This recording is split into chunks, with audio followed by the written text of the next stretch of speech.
just remember that my day job is making balloon animals, so I don't know if you should take anything I say too seriously.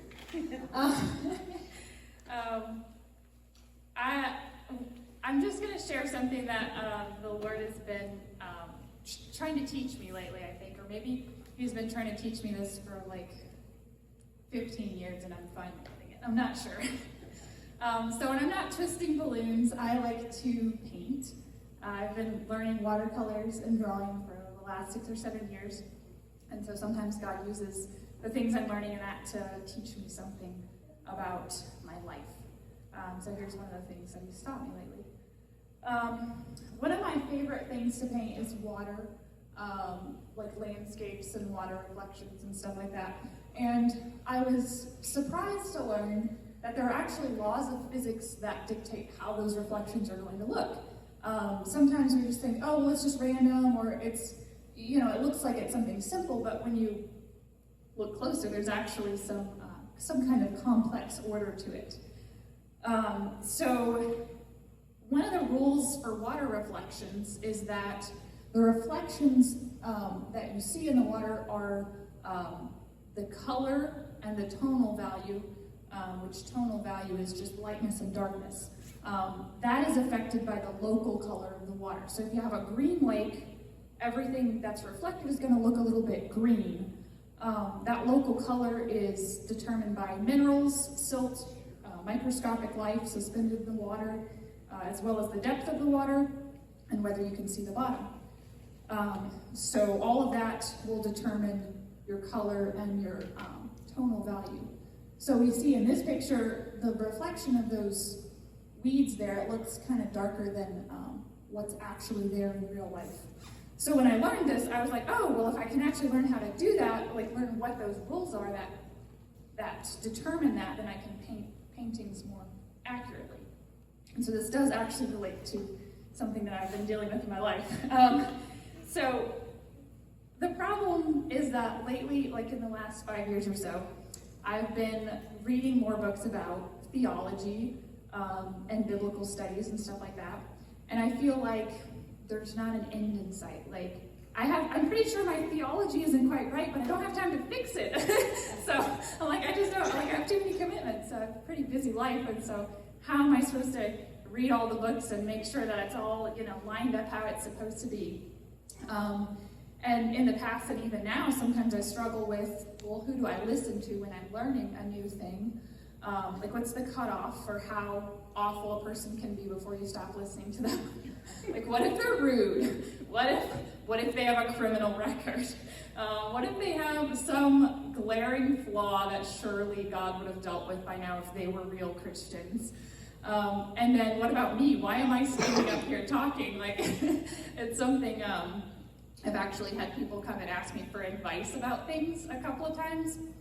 And I just feel like so underqualified to even figure out my own life, much less give advice to anybody else. So I'm like, I'm going to say something that's going to just lead them way off the path. So this thing about water reflections gave me some insight into this problem. So here's the thing about water. Even the most polluted water, the greenest lake that you could find, under the right conditions, you can see a sparkle of light like that. And I'm trying to learn how to paint this. And this is my best effort so far. I have this bird and this sparkly water. And I started to think, I wonder if maybe that glitter of light is like God's truth or His presence or something like that. What if we're all like those bodies of water and we all have a local color that changes the color and tonal value of the reflection of the trees around us? Our culture, our denomination, our upbringing, our passions, our mistakes, our pain, so many factors go into making us who we are, and they do change the way we reflect the trees and the boats. We are all filled with silt and minerals and decomposing organic matter. Microscopic life, of which we are seldom even aware, changes the way we reflect the sky. And some of us can give clear reflections of the world around us, and others less clear. I've spent a lot of time trying to understand the microscopic life within myself, and psychology books are really helpful for this. So I've examined and re-examined myself through different lenses, trying to find out what the disconnect is. Why can't I see things for how they truly are? Why can't I find the right words to adequately describe my experience as a human, or the experience of God's grace in my life? And why do all the answers only lead to more questions? But what if we're just the water, and the only pure and undistorted truth is those glitters of light which we reflect? Jesus did say in John 8:12, "I am the light of the world." And his light doesn't discriminate like we do. Because of his mercy, there can be glimpses of truth from the mouths of ancient philosophers as well as from the mouths of children. There's even a story in the Bible about God speaking through a donkey. And sometimes I wonder if the donkey looked anything like this. I'm just joking. I know most of you are Republicans, so I just want us to remember that, like, if we pay attention, we might be surprised where we hear God's voice. But anyway, all that to say, I'm realizing maybe I don't need to perfect my theology, because maybe none of us has perfect theology. Maybe I'm just a muddy pond between the farm fields in Olney, but my life can host the presence of God just the same as the most beautiful ocean. And I saw this happen last weekend. It was Saturday, we weren't really doing anything, and Scott called us and he's like, "Hey, what are you doing for lunch? You should come out to this fundraiser for Addiction Solutions." And so we said, okay, well, we don't have anything else to do, so we'll come do it. And they had hot dogs, and my kids like hot dogs, so it worked out. I love hot dogs too. Yes, so it was also Jordan's graduation from the program. He had been in recovery for a year, and so he was graduating, and he was moving back to Fairfield. And at the end of the little, very informal ceremony they had some people come up and share just kind of like what Jordan had meant to them in their recovery. And I'm pretty sure no one there had been to seminary, but the presence of God was there, and Jordan's life was reflecting light, and everyone that knew him could see it. And we just spent some time in Kentucky at this really little church in a tiny town in Nancy, Kentucky. We had between 12 and 20 people at each evening meeting. And in the morning meetings, there was one where we only had 2 people other than the ministers. But God was there. His presence was there. And so this verse from 2 Corinthians, Paul says, "For God, who said, 'Let light shine out of darkness,' made his light shine in our hearts to give us the light of the knowledge of God's glory displayed in the face of Christ. But we have this treasure in fragile jars of clay to show that this all-surpassing power is from God and not from us." Paul says we're the jars of clay. We're not the light. But we do need to be paying attention and looking for the light wherever it shows up. I learned this phrase when I was learning to paint. Artists don't create beauty, they just notice it. And I think our job is to notice truth, rather than trying to create it from or contain it within ourselves. Accepting the grace that God's light shines on all of us gives us the ability to listen to each other and look for those sparkles of light, even in people who are very different from us. It also reassures us that we can share that light with others, even though we know how far from perfect we are. Over the last 10 years or so, I've read a lot of books about psychology and theology and relationships and art, and I feel like I'm still just barely scratching the surface of what I need to know. And I recently tried to read a book on philosophy because my brother is studying philosophy, so I want to be able to at least have a conversation with him and understand any of the words he's saying. But I'm like, I don't know if I'm ready for the existential crisis that comes with learning philosophy, so I'm like, I don't know. But it just seems like whatever topic I learn about, I feel like I'll just never really figure this out. And for a long time, I felt like that was something I needed to fix. I feel like I've been looking for the right words for a long time, and I felt like I couldn't say much until I found those words. I felt limited by my lack of education, which you guys don't know, but I don't have a college degree. I didn't really do a lot of formal education at all, without getting too much into that backstory. But I tried to learn as much as I could on my own. And anyway, so my brother Matthew is going to get his bachelor's in philosophy from ODU this fall. And he makes good grades, and he got a merit scholarship recently, so he's a pretty smart person. And he came to visit a couple months ago. And his visit happened to overlap with my brother-in-law Philip's visit. And my brother-in-law Philip, he has a PhD in communications. And he's going to Oxford this fall, and like the Oxford in England, not the Oxford House in Lawrenceville. So let's just say I feel tempted to be a little intimidated by their credentials and their intelligence. And sometimes I feel like, well, I didn't want to say words around it because I know I'm using the words the wrong way, and it's so embarrassing or whatever. But I was talking to Matthew, and I kind of half-jokingly, I was like, all those ancient philosophers, they just were going around asking questions, trying to figure out the meaning of life. They weren't really any different from us, right? And so he's like, no, well, I think they were a lot smarter than us, so we should listen to smart people. So I was like, okay. I'm trying to listen. I'm like, yes, I agree with you. I want to listen to smart people. Like, that's important. And so since he and Philip were both there, I had an opportunity to put his advice into practice and listen to some smart people. And you know what I heard them saying? They were talking about philosophy. And Philip said, he was like, well, the problem with the study of philosophy is that it's limited by language. And Matthew's like, yeah, I know. And I was like, wait a minute. I'm limited by language, but it's mostly just because I lack the knowledge and vocabulary. I think what he meant is that they've actually pushed language itself kind of to the breaking point. I'm not sure if that's what he meant, but it was kind of like a surprise and like a bit of a relief to hear. But it actually wasn't. It makes sense because I realized something when I was learning to paint, specifically nature. I could paint the sky every day for the rest of my life, and the clouds would always do something a little bit different. And then after I died, there would still be different skies left to paint. Like I could study any aspect of nature for the rest of my life and still have things I didn't understand about it. I could study pond water for 12 hours a day for 50 years, and I'd still be making new discoveries. So, of course, it makes sense that the philosophers are limited too. Right now, I'm reading a book about creative writing, and I found some ideas about language that I thought were interesting. So, babies, they come hardwired to learn language. They don't need to be taught. They kind of just learn it by osmosis. They see the world as a whole, and they're not able to differentiate what's what.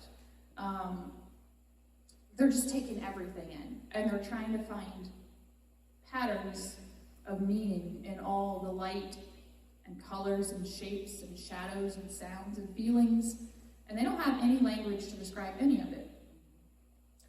When language first begins, the first words to appear are naming words, nouns, naming what matters most to the child, mama, baba, and so forth. A toddler who finds a word to name something that's meaningful to her finds great satisfaction in it. When Serena was first learning to talk, she got so excited about saying new words, like when she could say sippy cup, or Pepper, that's Sandy's dog. Finally, she had language to talk about these very important things. Little children, they come charging at the world with a sense of wonder that most of us adults have lost touch with. Wonder requires receptivity, curiosity, participation, openness, and an intuitive sense. And this is part of what helps them learn things so quickly. And little kids are natural poets because they don't have many words, and so they have to use the words they have really creatively to try and express what they're saying. And so this book about creative writing is just talking about how, little kids are just amazing poets. And this happened the other day. We were out driving down 130, and you guys know they're clearing that lot on the corner of 130 and 50, I think, for a restaurant. And so they were doing a controlled burn and this huge fire. And I saw the smoke, and I'm like, that looks cool. We should go check that out. So we go and we parked at the liquor store, and just sat in the van and watched this burn. And the kids just started this rapid fire of questions and observations about this massive fire. And I'm like, this is so it was just an amazing artistic, poetic moment. I'm like, I have to write this down. So I wrote down all the things that they were asking and saying. And I'm like, this is just really cool. Just the wonder and excitement that they had about that moment. But anyways, the creative writing book, it says, as children get older, they gain mastery over the mechanics of language. Their vocabulary is more firmly grounded. They use words everyone else uses. They have little need to invent metaphors to communicate. They learn in school that a star is a huge celestial body made mostly of hydrogen and helium that produces light and heat. It's not very poetic. A toddler might say, look, that star is a flower without a stem. But anyway, it's reassuring to have familiar language to classify the world around us. It feels good to be grounded in reality that we all agree on. We all want to be grounded in that same reality. We want our words to be true. It's a comfortable place to be. It doesn't help much with poetry, but it's a necessary part of developing and joining the rest of the humans on Earth. So we have scientists who've been studying the natural world for millennia, and they are still making new discoveries and having to scrap their old theories and test new theories. The artists will never run out of muses. The philosophers are trying to find words, and they reach the limits of language itself. And then you have the uneducated masses, of which I'm a part, and we're just left using whatever words we're given by our parents, our schools, our friends, and our books to find meaning in this chaotic and beautiful mixture of things that we see in life. We're all limited. It's not just me. The limitations of language and human understanding go all the way up the ladder of education and intelligence. You can spend the rest of your life studying philosophy or theology or even biblical texts and trying to put concepts into words and trying to make sense of the world or the Bible or humanity or pond water, and you will still be limited in your understanding. And if the created things are like that, how much more is the Creator like that? No matter how far or how deep we go in our pursuit of knowledge, we'll hit a wall and come to the realization that we are all just like those little babies, feeling and seeing something we have no language to understand or express.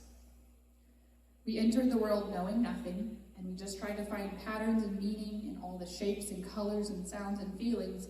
And even now, like babies, we wonder, what is this pain that we feel and how do we stop it? But I realize this might not be a bad thing, because in Matthew 18, 1 through 5, the disciples came to Jesus and they asked him, who then is the greatest in the kingdom of heaven? And Jesus invited a little child to come and stand among them. Truly I tell you, he said, unless you change and become like little children, you will never enter the kingdom of heaven. Therefore, whoever humbles himself like this little child is the greatest in the kingdom of heaven. And whoever welcomes a little child like this in my name welcomes me.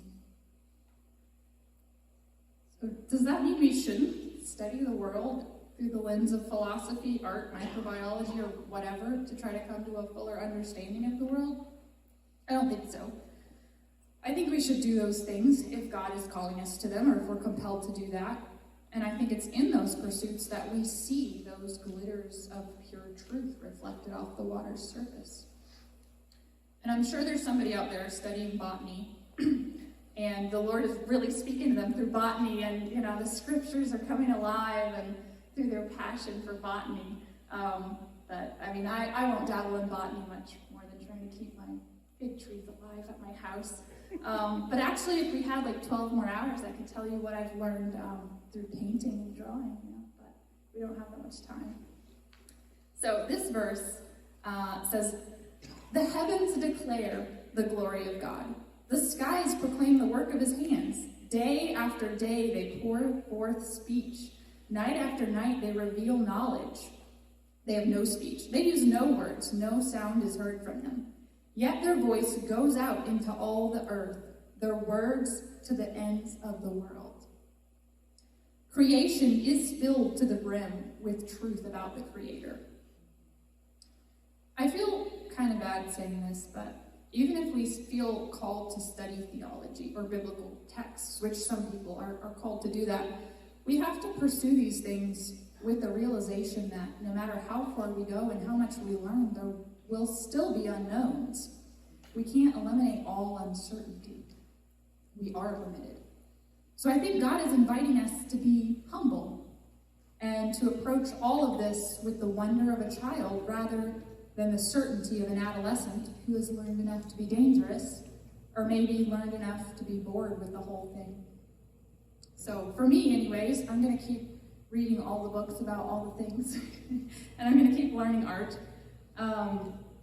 But I'm going to do it with the understanding that what I know and say about myself and about the world and about God is going to be limited. It's going to be colored by the type of person I am, just as much as what you say is colored by the type of person you are. But God, in his mercy, shines on all of us, so we all get a chance at reflecting the pure light. It means we all have a shot at this. When I started to grasp this, I had two feelings. The first one was a feeling of relief, like, oh, this is all I have to do? This is awesome, that tired and humble part of me just was happy to give up that burden. Whenever you pursue perfection in any area of your life, it's just an exhausting and endless pursuit. So I was happy to give that up. And the second feeling that I felt was actually something kind of like disappointment. It was like, oh, this is all I have to do? There's nothing more than this? And I thought about it for a while, and at first I thought that disappointment came from like this arrogant part of me that has delusions of grandeur. I'm like, well, of course I could be more than a muddy reflection. How offensive. So maybe pride was part of it. Maybe it's narcissistic to think I could ever be more than that. But the more I thought about it, the more I wondered if I was actually feeling something more like what that baby feels. It was a pain and an emptiness that I didn't understand. Maybe it was hunger. Maybe it was a sign pointing me to hope that John was right when he said, "Dear friends, now we are children of God, and what we will be has not yet been made known. But we know that when Christ appears, we shall be like him, for we shall see him as he is." Or Paul in 1 Corinthians. "For we know in part and we prophesy in part, but when completeness comes, what is in part disappears. When I was a child, I talked like a child. I thought like a child. I reasoned like a child. When I became a man, I put the ways of childhood behind me. For now we see only in a reflection as in a mirror. Then we shall see face to face. Now I know in part. Then I shall know fully, even as I am known." What if all we're capable of doing in this life is talking, thinking, and reasoning like children? Light and darkness, weakness and power, imperfection and perfection, reflections, hunger, any of the words we could use in any of our human languages might ring true, but they have a sense of hollowness about them. We're all grasping at straws and pushing the limits of what we know and what we can say with words. Even the Apostle Paul was limited by the language he spoke. He was brilliant, inspired, and a skilled writer, and he used metaphor after metaphor, and we still don't get it. Our walk with Jesus and the words we speak about his work in our life won't be perfect. They will only be our experience, as told with our limited understanding and limited language. But that doesn't mean we shouldn't say anything, and that doesn't mean we shouldn't walk with him. Our lives might have some rough edges or even outright glaring flaws that everyone can see, but we're blind to. And as a recovering perfectionist, I don't like that. But we can honor the work of God in our life and in the lives of others in the middle of the mess. One person might only have the words to say, "I was blind and now I see." And then someone else over here is writing a 900-page systematic theology. And God is working in both of their lives. God might be trying to teach us something about his truth through our Catholic neighbor or through my philosophy major brother. And we can honor the work of God in all those people's lives. We can overlook someone's imperfect understanding of theology or life or language when we realize that our own understanding is also imperfect. We can look for the reflections of light off the waters, regardless of the local color of that water.